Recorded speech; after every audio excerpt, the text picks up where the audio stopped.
Oh, hello, girlfriends. Happy Friday. Welcome to episode 2 of season 2 of the Shameless Ambition podcast. I'm Justine Eno. And I'm Lynsey Dalen.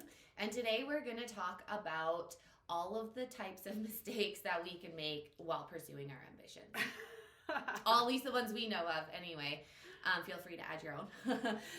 But yeah, it's not an easy journey. Like we've talked about all through season 1 and even the first episode of season 2.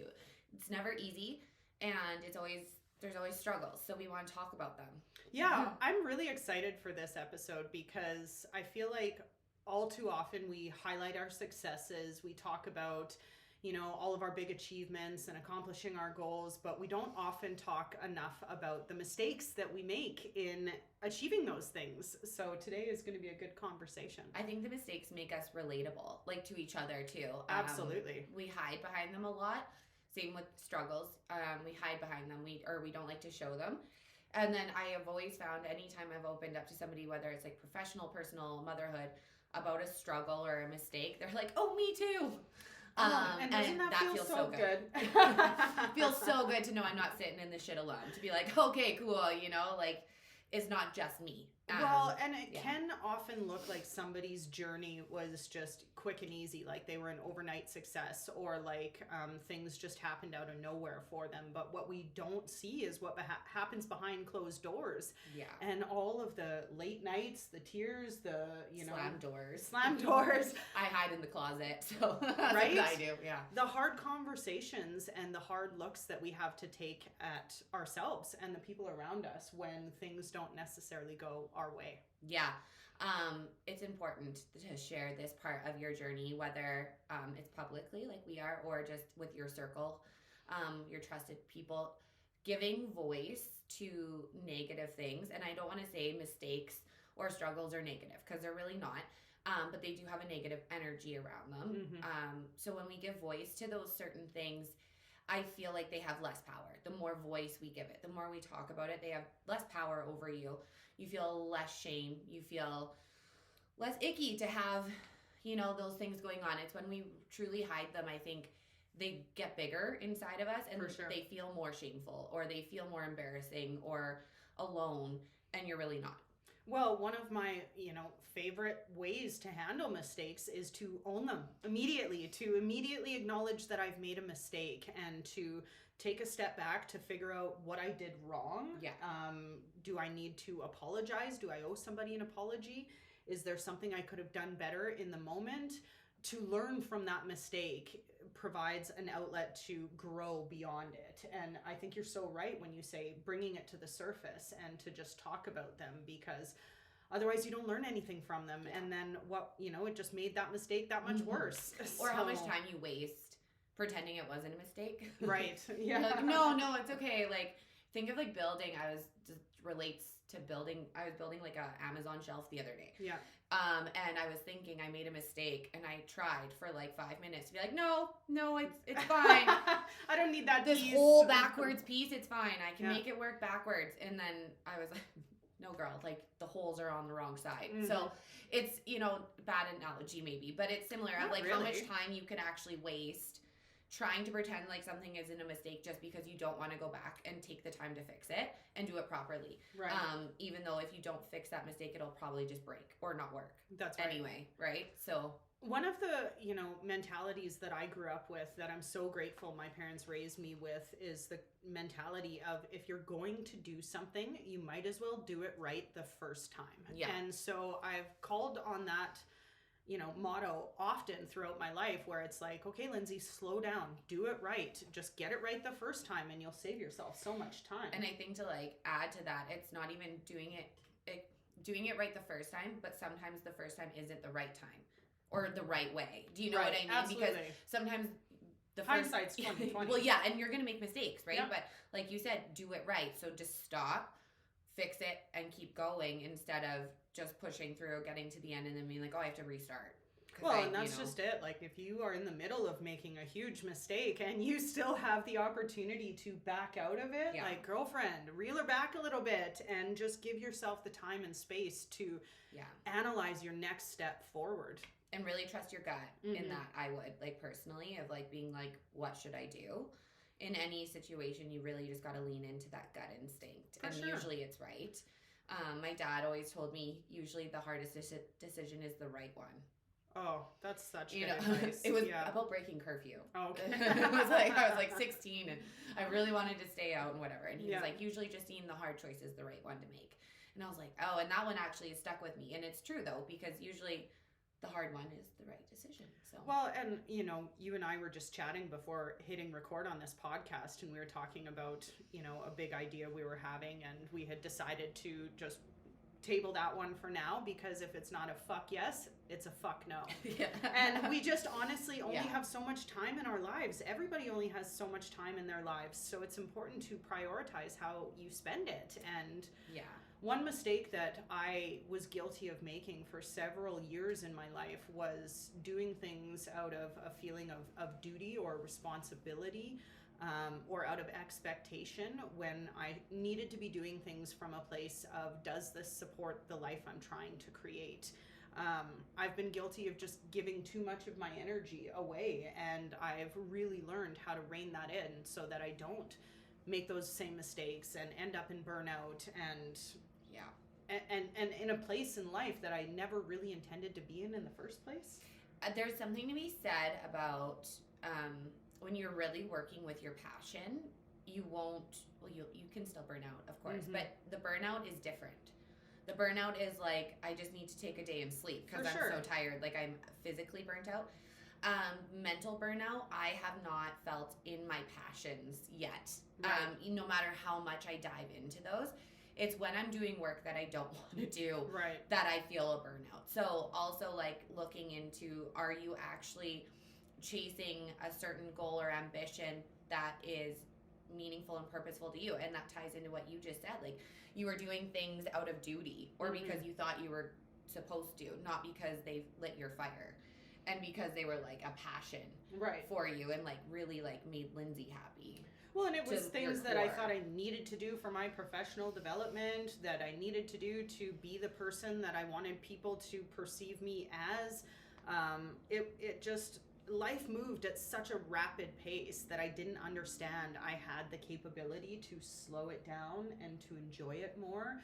And I love that you spoke about mental burnout on your passions, because I've definitely experienced that kind of burnout. But I have not in the last couple years, since I've leaned into my creative energy and started doing things from a space of love and desire and to serve Yeah, how you want to. how I want to. Exactly. I think that's the key point for me, is like just really being in the space that you want to be, and you have a lot more drive Mm-hmm. to do it. Like, Absolutely. you're not gonna, sit up in bed and be like, I don't want to do that today. That's how I feel when I have to vacuum or something, right? I love vacuuming. Well, I like the feeling after I Yeah. vacuum. I don't, but you know what I mean? Like, you don't have that, like, you want to, like, get in front of your computer and get creative or Mhm. whatever that looks like to you. If it's something that you're really, like, passionate and feeling that jive with, then the drive is there for sure. It is, and it makes it so much easier to be focused and clear. And when you're focused and clear, you make less mistakes. Yeah.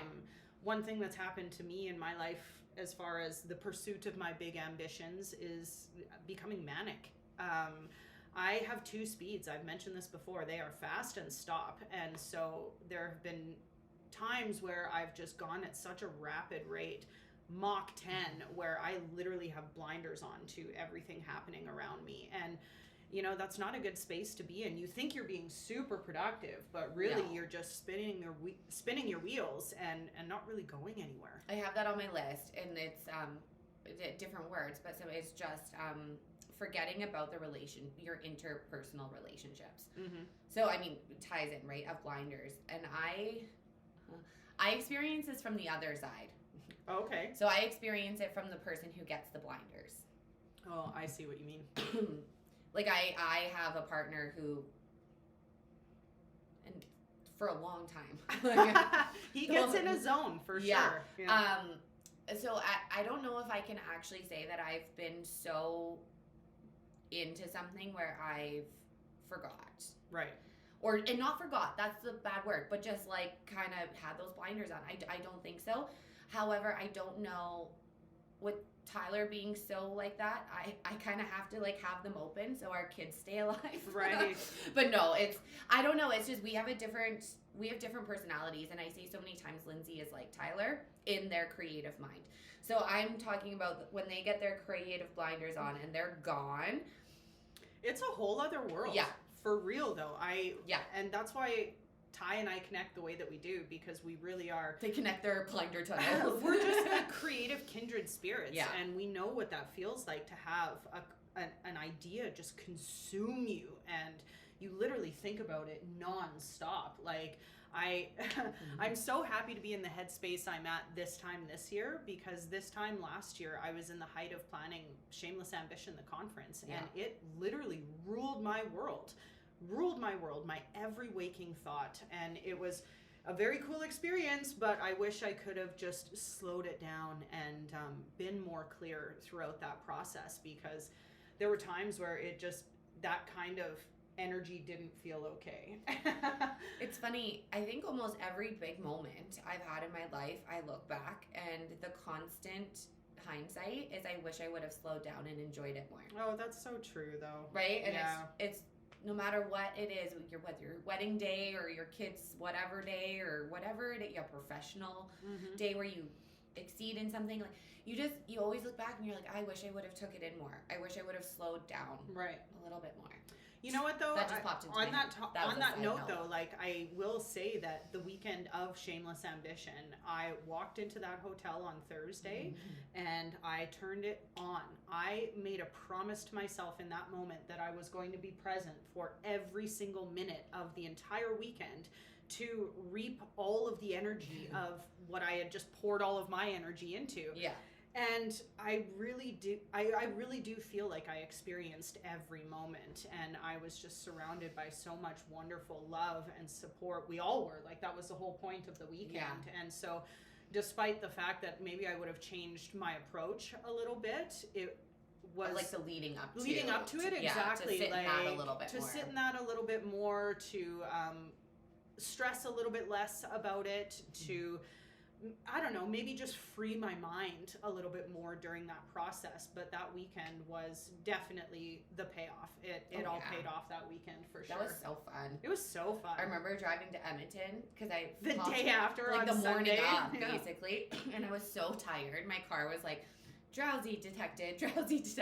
But I was riding such a high vibe that I was like, bzz. You left my hotel room at like 3 o'clock in the morning and came back at like 5 a.m. because you forgot your makeup bag and then hit the highway to Edmonton. Like, you were just a champion. I know, but it was such a vibe that like you didn't need an energy drink or a coffee. Like, it was, I don't know how I would have slept had I like even tried to sleep. Like, well, it really was such a vibe, and like that's just it. I look back on that experience and I'm so proud of what it ended up being, what it became, because like once we hit the dance floor at Iconic 90s on Saturday night, like it didn't matter how many drinks I had because I was just on fire, and everybody was. It was so validating to be in that room of women and know that like all of that creative energy created this. That was so fun. So fun. Yeah, that was great. Good moments. Good moments. You know what though, like on that note as well, there were definitely some mistakes that I made in the planning for Shameless Ambition that I think, you know, now that we're almost a year past, I am open to talking about, in the sense of I didn't have enough lead time for marketing and promoting the event. I wasn't in enough places to promote this event. We had over 100 women in that room that weekend, but the goal was definitely more. And so I look back now and think of all the different ways that I could have marketed the event, promoted the event, and just actually one of the biggest mistakes was the weekend I hosted it. Oh, what, the weather? No, it was teachers convention. And so here's the thing is I was hosting on International Women's Day. And for me, I'm like, yes, this is perfect. Celebration of women, International Women's Day. Cold, though. It was cold. That I remember sucks. that. But as I was reaching out to, basically every woman I know, the resounding consensus was that they were out of town. And I knew it was teachers' convention, but I didn't really think much about that. What I didn't think about was how many women would take their kids out of town because it was a long weekend. Right.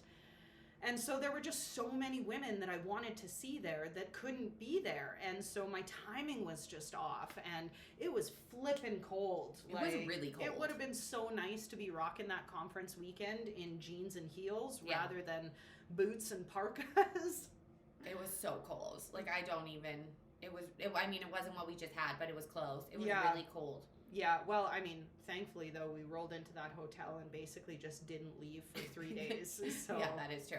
But no, I mean, you're going to have that no matter what. I don't think whether you're year 1 in an event or whatever it is, or year 10, you're always going to look back and be like, oh, we could have done that better. We could have done that differently. And again, I've said it about your own personal growth. Like, you're never done growing. And I think the same goes for something like a conference or anything like that. If you're continuing to put it on year after year, it should never stop growing. It should always be evolving. For sure. Yeah, because I mean, you don't know until you do it, and then you learn, and then you apply what you learn, and then you do it again, and then you learn some more. And that's just kind of sorry, I'm so itchy from Mexico. I'm like, you guys don't want to see what I'm leaving on Lindsay's chair behind. It's gonna be like it's a okay. shed I love skin. vacuuming, so no problem. But yeah, so I think that it's important to, like, you took a lot of time. I mean, we've talked about it. You've talked about it with some people that you feel comfortable and, trust to talk about it with, or where it's been brought up or whatever. But I think that it takes time to sit with it, and then, you move on and you grow and you apply it and you make it better. Well, and you just be okay with the fact that maybe you made some mistakes. Like, the fact of the matter is that you tried. Well, and you did something. In your situation, like, you pulled off an event in a major city. Right. Like, that's just, like, that's a feat in itself. If you guys, like, we do, like, industry night every month, and that's hard. And that's just, like, people going for free beer and wings, and do you know what I mean? Like, there's not much organization to it at all. Really, it's just bringing people together. And your event was it would have blown you away. If you were there, if you weren't there, I mean, it would have blown you away. So to even, like, for you in your specific situation, to be, like, your number 1 fan, because I am, it's just an accomplishment to say that you were able to pull off, host, and, like, kill an event in a major city. Like, that's honestly resume check. Like, top 3 proudest moments of my life, for sure. So, like, to take things away from it, I think that only makes you a mature and strong person to be like, okay, I'm gonna grow. How do I make it better when I do it again?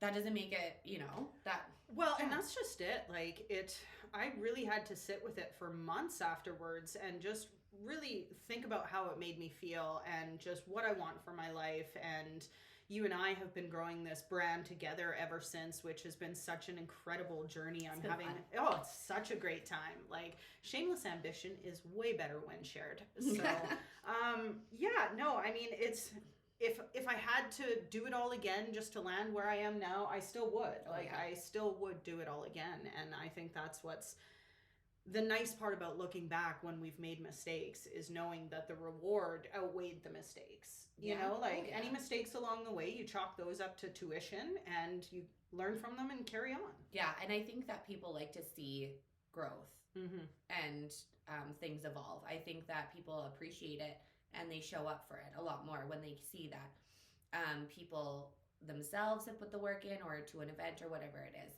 They like to get behind that instead of watching people stay stagnant. Absolutely. So, I mean, I think any ambitious person can appreciate ambition in another person, in the sense of, even if they fall flat on their face, they still want to see them succeed, because it takes a lot of guts to put yourself out there, and it takes a lot of guts to own who you are and to share your creative ideas. Creativity is a very intimate thing. So vulnerable. It's such a vulnerable space. And you think about, go back, childhood, inner child work, but no, go back your to, like, fave. grade 2 or grade 3, and think about why you feel so uncomfortable reading in a classroom. Even out of a notebook. Right. Like, not your story, someone else's story, but why, no matter who you are, you're reading and you can be like a great reader, and then you have to read in public in front of people and you can't remember the word the. Right. Like, it's just like, sorry, how do you say, you know? You get into that because you're vulnerable, because you're just honestly like speaking words and people are listening. So that makes you just in that vulnerable. Right. Let alone adding like your creative passion behind it, where someone could be like, that's a lame idea. Right. You're Exactly. like, okay, cool.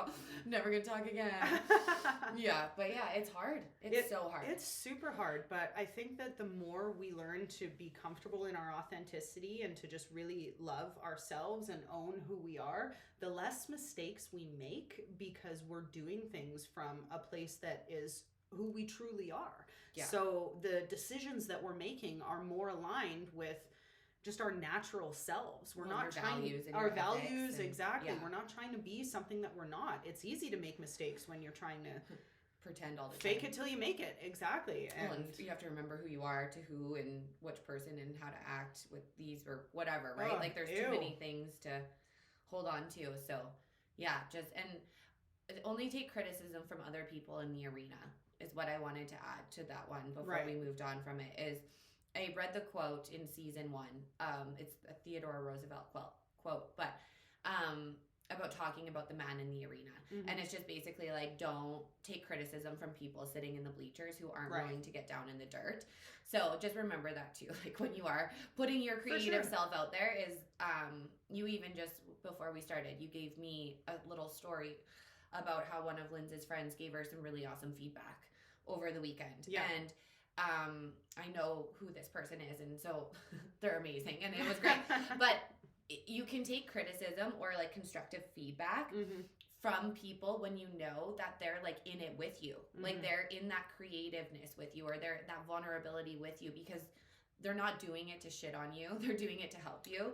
Whereas the people up in the crowd, they're not in that, so they're doing it to shit on you. For sure. Usually. Well, and it's like my motto with that is I don't take criticism from anybody I wouldn't take advice from. Yeah. And, you know, to share that story that I just shared with you, it was my friend Ryan Blay. I had sent him a new project that I'm working on that I will share with you very, very soon. That I wanted his just thoughts on, and honestly I had asked for just like a few thoughts, and dude sent me a 15-minute Loom video with all of his thoughts, and detailed with a spreadsheet to follow. No, just kidding. Sorry, Ryan. Ryan likes to get really granular about the details, in case you didn't know. But and your archetypes. I respect the heck out of his intelligence in this arena. He is so smart. He's so brilliant. I'm so thankful to have him in my corner and to be able to lean on his advice. And so whatever criticisms were in this video were coupled with creative ideas on my end of, okay, yes, this is how I can make this better. Yeah. And, you know, thank you, Ryan. And so I asked for his thoughts, feedbacks, and opinions, expecting to get some criticism in response because I want it. I welcome him. I respect his thoughts. Yeah, this actually leads perfectly into good segue into one of my points of mistakes that you can make in chasing your ambitions, and that is to not ask for help or support or find a mentor or things like that. That's such a mistake. Yeah. And I was like jotting notes while I was waiting for my groceries. So anyway, I'm jotting notes and I'm like, I wonder why people are so afraid to ask for help or support. Because I, like to go into the feelings of things. Weird. Imagine that. But I think it's because we get really selfish with our ideas sometimes, and like proprietary, and also the vulnerability of sharing. Like that's a whole, we just had that conversation.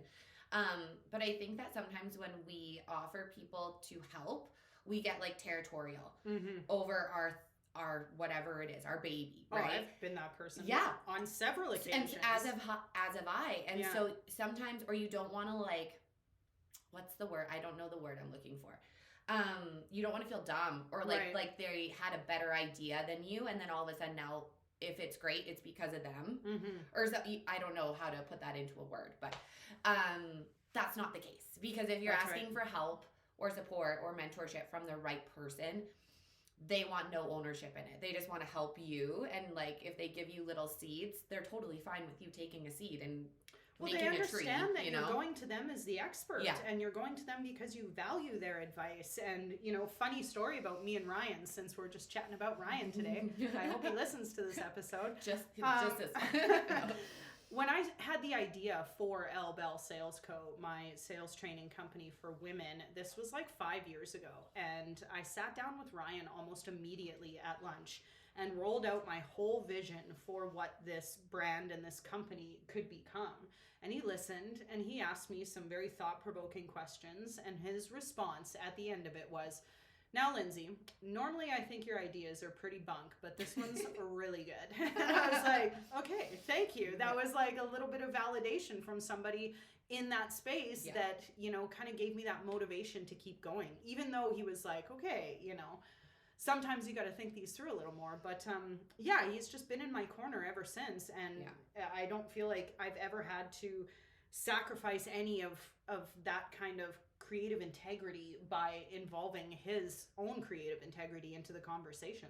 Yeah, and lots of, I'm going to be careful how I say this because I'm not an artist. I'm really not. And I'm a yoga artist. You're an emotional artist. Yeah, but I'm not a very creative writer. Like, I can give a good speech, but like to write a book, no, or draw a picture. I'm not super artistic in that sense. But all art is copied in a form. Like, you're inspired by something to create your art. There's always an inspiration from something else. Right. So it's never usually just like I sat up in the middle of the night and decided to, you know, I mean, I guess sometimes that might happen. I don't know. But most of it is inspired by something, in my opinion, I would say. And so you have to be open to the inspiration, and you have to be open to having new ideas. And it's okay if all of a sudden you thought you had a really great idea and it becomes a shitty idea. Yeah. Like, it's okay. I've had lots of those too. Lots of shitty ideas. Lots of shitty ideas. That's why Ryan laughed at me that day. I've pitched him a lot of my ideas over the years. Yeah. I remember one time I was like 20 and I was so excited. I called my dad and I was like, "Dad, I have the best invention. I'm going to be rich." And he's like, "What is it?" And I was like, "Heated windshield wipers." No way. I had that same idea. But he's like, "Girl, like, those have existed forever. You're just not rich enough to have a luxury car." Like, like driving around in our like little whatevers. But I was like, I was so excited. I thought I like got it. I was like, this is my moment. Right? Just got to act on this one. I drove home from Edmonton one time with Mike, pitching him 4 hours of an idea of how I was going to open a boutique designer denim store in Grand Prairie. I'm like, "Oh yeah, bet this is going to fly for sure. People want designer denim in Grand Prairie." And he's like, "Honey, they want Levi's and Carhartts. Chill out." And I'm like, "Oh, this will be amazing." And yeah, needless to say, I did not open a denim store in Grand Prairie. That's good, because I think there's probably been a few that, like, I mean, I feel so bad. That's one thing, like, I shit on Grand Prairie for. Love you, Grand Prairie, but awful shopping. Yeah, our shopping. But then I drive around and see all these cute little boutiques that I would love to go in, but they're all closed. And I'm like, Grand Prairie, like, what's going on? So that's why everybody just needs to come to S3 all the time. Oh, we're like always open, across from Costco. And you can online. Take care of you. You can online. Also, like, this isn't a meant to be plug for S3, but it's about to be. We're going to take it. Yeah. Shameless. But shamelessly. Going to Mexico in Christmas, like, no one's selling tropical shorts right now. They're selling like Carhartts and parkas. Right. And so I was like, where am I going to get Tyler some shorts and whatever for Mexico? And so I hopped on the S3 website, and you cannot find it in their store right now because it's not out, but they have a shit ton of summer stuff all on their website. So if you need anything like that, just hop onto their website and order it online. You can pick it up in the store. And or they'll ship it to you. I had mine personally delivered by Mike D. But anyway, lucky girl. Service with a smile. But it's because I did the plug. So that's just right. Kidding. S3boardshop.ca will take care of all of your shopping needs, girlfriends. Straight up. So anyway, and you guys saved me on Boxing Day, or not for Tyler's. Stocking Christmas stuffer. Yeah. Yeah, I was like, oh crap, I need sacks. We got everybody covered. And I got Stance socks. Yeah. So anyway, but yeah, I do. Where were we headed with that? You know what? Support. I'm not really sure. Yeah. Support and mentorship is what yes, we were talking that's exactly about. what I was going to say. Let's circle back to that being a mistake of not asking for support and mentorship, because I, for several years, made this mistake, and I didn't have the right circle of women around me. Yeah, that asking were, the wrong people should be coupled in there too. I was trying to shine at a table that I didn't really belong at, and I... It's like you were at like a table of diamonds, and you're like a bright ruby. Right? Yeah, exactly. And that's just it. Like, it wasn't the case that I wasn't surrounded by intelligent, ambitious women. Yeah. I just wasn't in the right circle for what I was trying to create. And you know, Angela, we've talked about her a few times on the podcast. She and I have been mastermind buddies for years now, and a lot of people wouldn't understand the connection between us. You know, there's a generational gap. We are family. She's my husband's aunt. See, that surprised me more than anything. Right? I was just like, okay, there's more to, but and we're doing very different things, but in similar lanes. And so she and I sit down every second Thursday for a few hours together, and we business build, and we dream, and we talk, and we provide each other feedback, and we challenge each other, and we hold each other accountable to the things that we say that we're going to do. And you know, you guys are each other's mentors. Exactly. And it's such a great relationship because I had just never really found that that person after my mom retired, like just from being a professional in general, like it just, that relationship there shifted, whereas my whole life my mom was my mentor. So. Yeah, I'm trying to find the word because I'm like, I know Angela is your friend, like I know that, but it's different. Like your guys' friendship is different. Like your and I's friendship, obviously all the friendships are very different. For sure. But I think it's important when you have that mentorship to have that boundary. And I think you and Angela obviously do have boundaries with each other. You've probably set them a long time ago. But I just think that to have a really good mentor in the business sense, there does need to be a little sense of boundary, because once you start getting, for me personally, I guess, maybe I should say, because for me, when I get feelings involved, you know what? Yeah. I love that you brought this up because I have definitely been in situations in the past where in a professional relationship, those boundaries have been crossed, where all of a sudden there's this kind of more personal, intimate relationship happening where maybe I didn't necessarily sign up for that. I didn't realize that's what I was getting into. And then all of a sudden this person starts taking up more time and energy and space in my world than I initially anticipated giving them. Does that make sense? Oh, yeah. Yeah. The expectations weren't set, right? So That's especially if they're not set, people don't know them. So it's no one's fault. There's no faults to be had. But it's just when someone starts expecting more and you weren't expecting to give, or vice versa that much, it wrecks the relationship usually, because unless you had a strong friendship built first, which is unlikely in that situation, it just wrecks it, because there's no...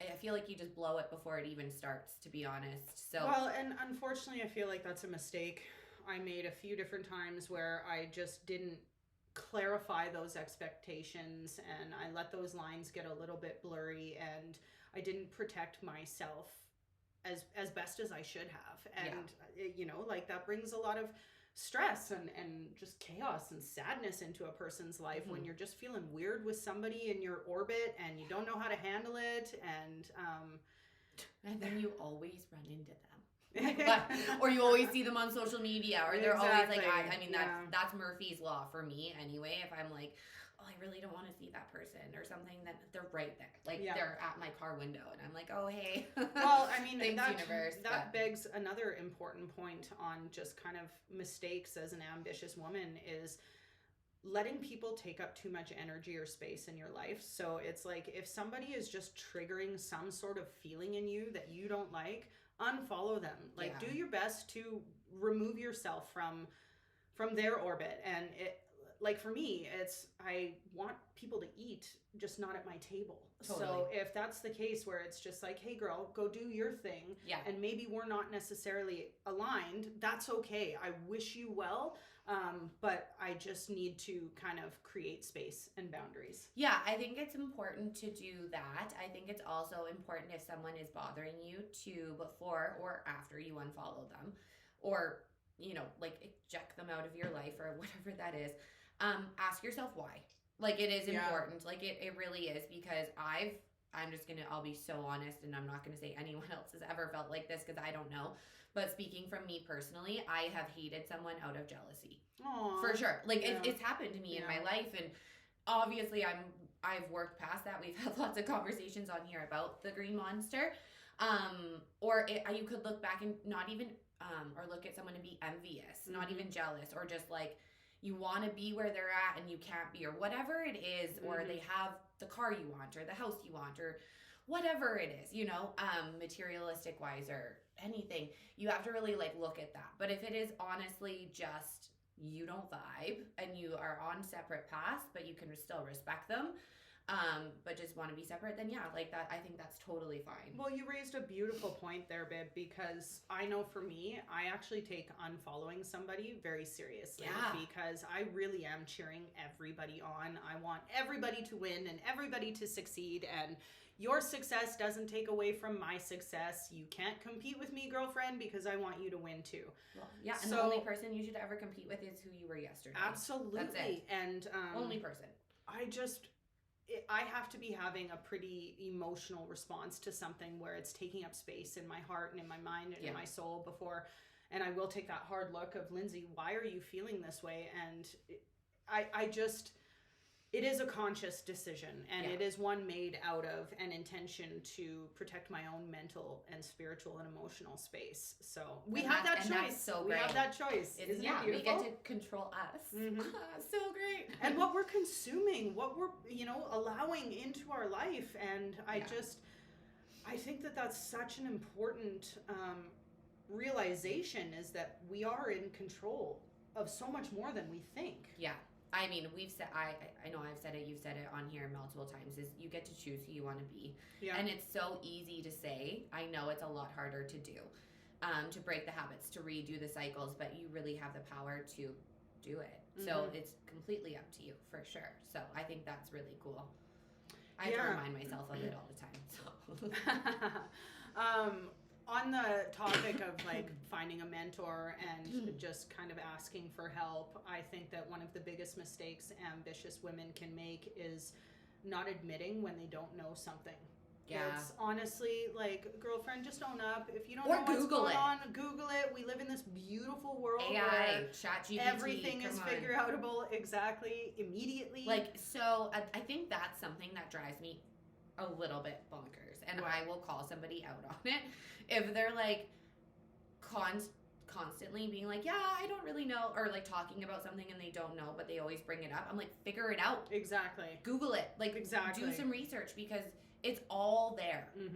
All right there. Anything you want to know, you might have to fact check it. Exactly. Because I mean, we live now in that age where like, I thought Bruce Willis died like the other day. It was like on TikTok, and I like called Tyler. That's gonna be a sad day. And I was like, "Oh my God, Bruce Willis died!" And he's like, "Did he die hard?" And I was like, "Oh my God!" I was like, "Too soon." I was like, "That's too soon." And Tyler's like, "I don't think he died." And Tyler like actually Googled it. He's like, "No, he's good." And so you do have to fact check. Like, not everything. Problem solved. Like you protected your emotional headspace there by fact checking. Yeah, you do have to fact check things for sure. But your knowledge is power, and you have all the knowledge you want.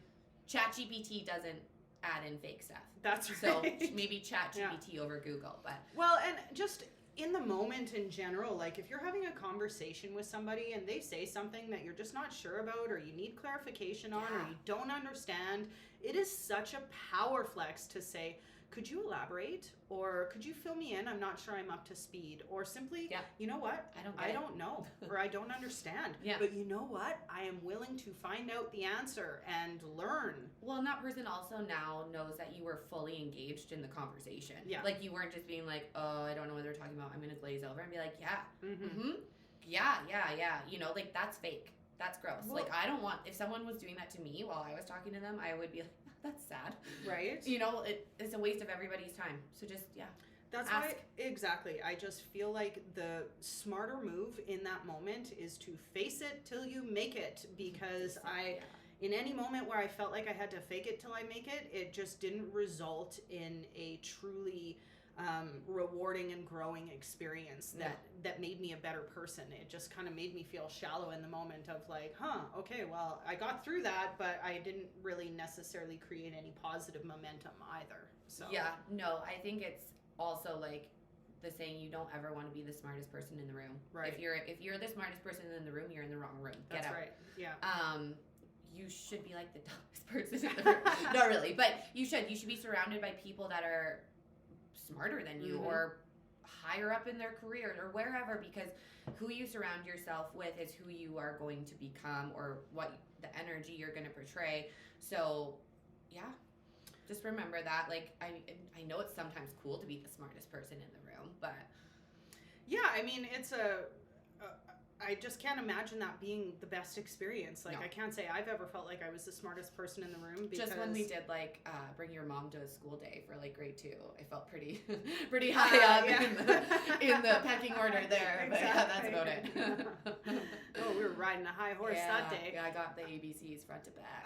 But I mean, I feel like my circle is comprised of people who definitely challenge my thoughts, inspire me to think beyond the box and to be a better version of myself in that moment. So I don't ever want to be the smartest person in the room. I want to continue to feel inspired by my circle and grow and learn. Yeah. And I love like having conversations now that I'm, getting older. It feels so much better to leave a conversation that was like about growth or careers or motherhood, whatever, like, but positive conversations to see how your friend or whoever is growing and excelling, versus sitting and having a conversation about another woman or whatever and then leaving. Like, oh, no, thank you. Right. So, and I've obviously been in both. I'm not going to sit here and be like, I haven't done that. I grew up, so I've done that. I'm a person. Yeah, but I have, the feeling is like night and day. Like, leaving, you feel, if you have this like positive, uplifting conversation just about each other, you leave feeling like this energetic boost. And if you talk shit about other people, you leave feeling like they're about to go talk shit about you. Well, or whatever, like, it's not good. Yucky feeling. Like, a few years ago, I started really paying attention to the quality and caliber of conversations I was having, and making a very conscious shift to redesign how these conversations and these visits would unfold. And I just really started to understand the visceral feeling I felt leaving a conversation where maybe there was gossip involved or just not the right positive talk about what's happening.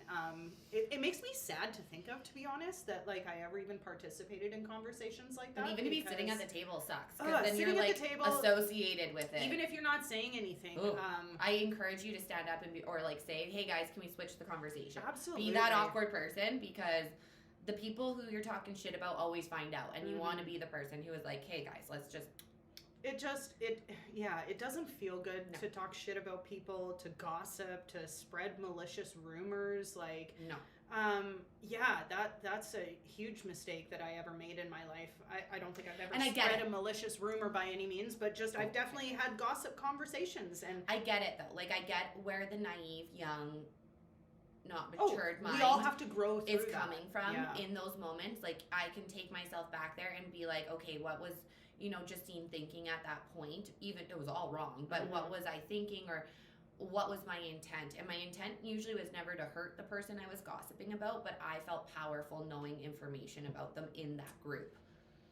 If that makes, you know what I mean? It made me feel like powerful. Like, I knew, like I was, I had a one-up on everybody because I knew something, which is so ridiculous, because now as a friend, if someone gives me a secret, oh man, I hold that shit on under like a lock vault, and key. like a vault. And I'm like, too. I take it as such an honor that someone would share something so whatever with me, and I just am like a safe space now. So it's night and day, but I can remember being in that space and being like, okay, this is why. So now when I hear another woman gossip, I'm like, do you want a hug? Or, like, why aren't you in your own power? Like, why do you need to literally shit on someone else to feel powerful? Absolutely. Like, that's it. So Yeah. I honestly, the older I get, I don't want to know other people's business. Yeah. I don't want to know their secrets. Unless they want to tell me. Unless, well, my inner circle, like, of course I want to know what's going on in your life. Like, there are certain people where it's just like, I would be offended and upset if, like, there was something really big happening in your life and you didn't tell me, you know, because that's how close we are. That's the basis of our relationship, but that's built on trust and time and context. Yeah, exactly. I feel like when you get gossip about a random, there's exactly. no I don't want to know other people's business. All I hope is that they get through whatever they're going through and that they are ultimately okay, and sending them positive vibes, because life is fucking hard. It is, and it's so funny how it comes like full circle. So I'm gonna, what time? Okay, so we're time check. I won't go too deep into the story, but I was just in Mexico for Mallory's wedding, and 80 people went, which is outstanding for a destination wedding. That's including the little kids. So maybe I would say 65 probably adults. Anyway, at least half of those are my age, Tyler's age, group of friends, but we never all were friends. We're just like little bits of groups of friends. Right. So Mallory and I think we had a conversation about drama that could potentially go down, and obviously, like, I know some people. I didn't sleep with any of them, which was great, and neither did Tyler, because that's always, you're like, oh, that could be awkward. But yeah, so Tyler and I were both cleared on that front. But no, you just never know, right? Like, so you haven't seen these people since like you're 20 to whatever, and so you're like, oh, what's it gonna be like? I think, like, the older you get, the better it does get, honestly, if you're someone young listening to this. But I can honestly say in that whole Mexico trip, there was zero drama between all of us females. Yeah. Not that You're just too old for it. Not that all of us vibed. Like, not every single, I don't know if, you know, every woman was like, oh, Justine, I want her to be my friend, or, like, I know that. They were, for sure, guaranteed. Yeah. No, but it's okay, because not everyone vibes. It's all okay. But we were all super friendly. We all laughed and danced and, like, helped each other with kids, and we were still the most kindest people to each other, even though we knew we probably wouldn't be friends, but we were still, you know. I love that so much. You were a community of girlfriends supporting one another in the greater purpose of celebrating your mutual friends' marriage. Such a momentous occasion. And it sounds like all of you were just there to ensure that Mallory had the best experience possible. But so sorry, I was just speaking to, though, like, as women, we can come together, even if we aren't on the same lanes, we're not in the same paths. We don't really even vibe. It's okay. You can still be a supportive, friendly person and, like, build a connection, even though it's not a friendship. Absolutely. And where I was going is that there's a couple girls that were on this trip that I would have never been friends with in high school, because high school me kind of sucked. No, and that's okay. I'm so okay. I've done the work to, like, be like, that person was not the best version of me.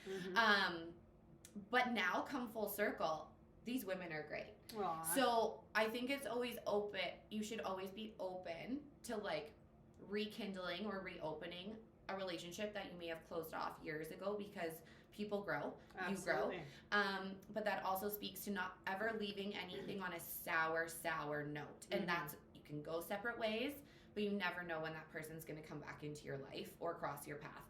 So always try your best to make your amends, even if you don't, you know, really feel like you have a lot to say sorry for. If there is something, say sorry and leave it in the best way you can. It just feels so much better to be safe in your own space and know that you're extending them positive vibes despite whatever energy they're giving you. I have been in the position where I've sat down next to women who I haven't necessarily had great vibes with for a while, and I've still asked them how their life is going, how their business is going. I have wished them well on whatever they're working on in that moment. And you mean it. And I mean it. And then carried on with my merry little way, and that interaction just was what it was. It was just an interaction. Whether or not it was well received on her end, I have no idea. Always take the high road. Just do it. Oh man, is that the better road? You just have to. The view from there is just so much nicer and so much more fulfilling to just wake up every day.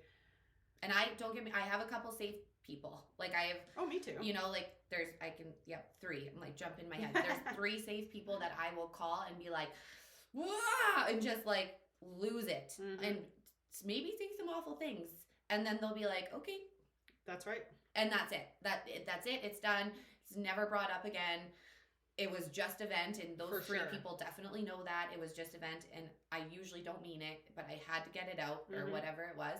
If it's serious, they'll give me like the verbal slap in the face of being like, you know, wake yourself up, stop being a victim or whatever it is, and move on. But yeah, I do think it's important if you have a journal or whatever to get some stuff out. Get those feelings out. Yeah, don't hold them in. But and it's normal to feel like you need to vent for sure. But, well, and I think essentially the moral of the story is don't make the mistake of closing the door on relationships that maybe you have to hit pause on for a while, or you have to distance yourself from for a while, or maybe you do need to completely eliminate somebody from your life, but understand that that is a very serious decision, and people do grow and they do change, and don't, and you may come in contact with them for again. sure, exactly, So do and it don't amicably. Exactly, don't make the mistake of holding on to anger and holding on to resentment, because it's a very heavy weight to carry, and it just feels yucky. Yeah, and I mean, this be quick because we're running out of time. But on the note of doing this, it's also, I did something after I did a lot of growing, and I looked back and I actually wrote out a list of like quite a few women that I had hurt. Aww. Intentionally or not, but like whatever, you know, Justine did back then. And so I wrote them all a personalized like email. Oh, wow. And it was rather over like wherever I could find them, whether it was Instagram or Facebook or whatever. And I sent it to them, and it honestly, I was so clear and like, I need no response from you. Like, that's not what I'm here for. I just want you to know that me now has like reflected back on how shitty that was, and I'm really sorry. Right. Like, that's all I can do is acknowledge my behavior for what it was back then and say I'm not that person now, and I'm really sorry.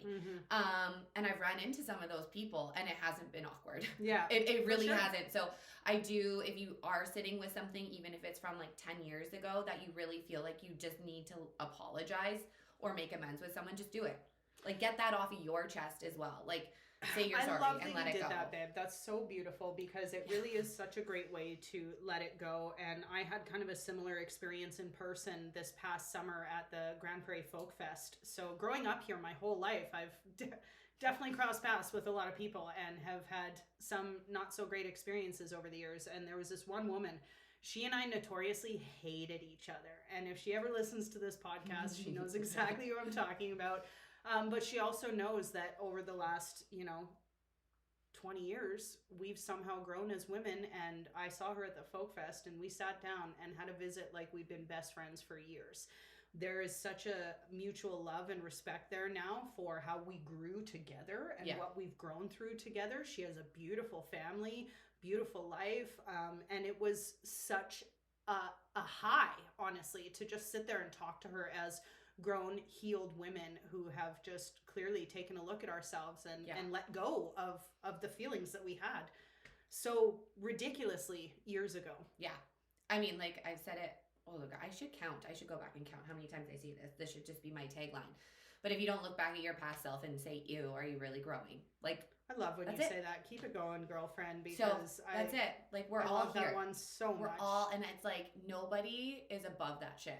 Exactly. Like, I've been watching Beverly Housewives, and they're not above that shit. Like, no, but it's nobody. You know who is above that shit? TJ. Oh yeah, TJ. Tyler perfect. Actually texted me the other day, like, WWTD, like, what would TJ do? And I was like, oh yeah. I'm still campaigning for if baby Eno number 3 is a boy. Like, TJ, come on, girlfriend. It's like Tyler and Justine put together. We all know what an icon TJ Lavin is. Like, that kid would be born a boss. Be born a champion. That's right. Yeah, I have actually, side note, we're coming up on an hour, but I've actually had in this last week like a feeling like it's a girl. Okay. I don't know if it's going to shift yet or not, but well, we still got, 20 weeks. 20 weeks to go. So yeah, but that's the update on the bump. But well, on that note, girlfriend, bring us home. What's our quote? Yeah, I had 2 for today. Podcast on mistakes. Yeah, so I had 2 for today. They're both, again, really short. The first one's by John Powell. The only real mistake is the one from which we learn nothing. Oh, which totally agree. Yeah, and I say it to Ari all the time, right? It's not a mistake if you learn. It's all good. It's only a mistake if you don't learn. Exactly. So, and then the second one was just too good not to say, but there is no author. Being gentle means forgiving yourself when you mess up. Learn from your mistakes, but don't beat the tar out of yourself over them. The past is just that, the past. Learn what went wrong and why. Make amends if you need to, then drop it and move on. Oh, wow. I think that those quotes just nailed everything that we said in this podcast. That's how just aligned our souls are, that we didn't even talk about that ahead of time. No, we never talk about my quotes. I just bring them. We never really talk about our podcast. No, we don't. We talk about what we're going to talk about usually the night before. It's like, hey, what do you want to talk about tomorrow? And then we'll like feel what we're feeling, or, you know. Yeah, I might have a couple notes, but like we are actually winging this every single time, girlfriends. I like it though. I like the rawness, because you never know where our conversation goes. Mm-hmm. So unedited, TBD, unfiltered. Exactly. Never know what you're gonna hear. On that note, girlfriends, thank you for listening. We hope to catch you next week. Have a great weekend. Bye.